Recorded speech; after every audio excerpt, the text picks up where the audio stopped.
పవన్ ఒప్పుకున్నట్లే లోకేష్ కు line clear అయినట్లే. Lokesh కు CM గా పట్టాభిషేకమే. త్వరలోనే లోకేష్ ముఖ్యమంత్రి అయినట్లే. అందుకు పవన్ కళ్యాణ్ వ్యాఖ్యలు నిదర్శనమే.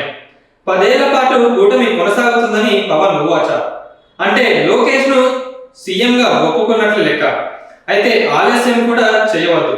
ఎందుకంటే మనం చూసుకున్నట్లయితే యూపీ కానివ్వండి, ఉత్తరప్రదేశ్ లో కానివ్వండి, ఆ ఎలక్షన్స్ ఏవైతే ఉన్నాయో అక్కడ బీజేపీ కనుక మళ్ళీ హ్యాట్రిక్ కొడితే మళ్ళీ ఇక్కడ లోకేష్ ని సీఎం చేయడానికి కొంచెం ప్రాబ్లం అవుతుంది. ఎందుకంటే ఆల్రెడీ పవన్ కళ్యాణ్ కూడా వేరే స్టేట్స్ కి వెళ్ళి క్యాంపెయిన్ చేయడం జరుగుతుంది.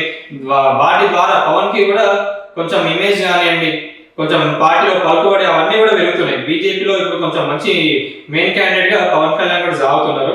పవన్ కళ్యాణ్ గారు కూడా కొన్ని వ్యాఖ్యలు చేయడం జరిగింది. ఏంటంటే ఇంకా 10 ఏళ్ల పాటు వైఎస్ఆర్సీపీని అసలు అధికారంలోకి రానివ్వకుండా కూటమికి తన సహాయం, తన తోడు అందిస్తూ కూటమి ఇలాగే ఇంకా 10 ఏళ్ల పాటు సాగాలని చెప్పి కూడా పవన్ కళ్యాణ్ అనడం జరిగింది.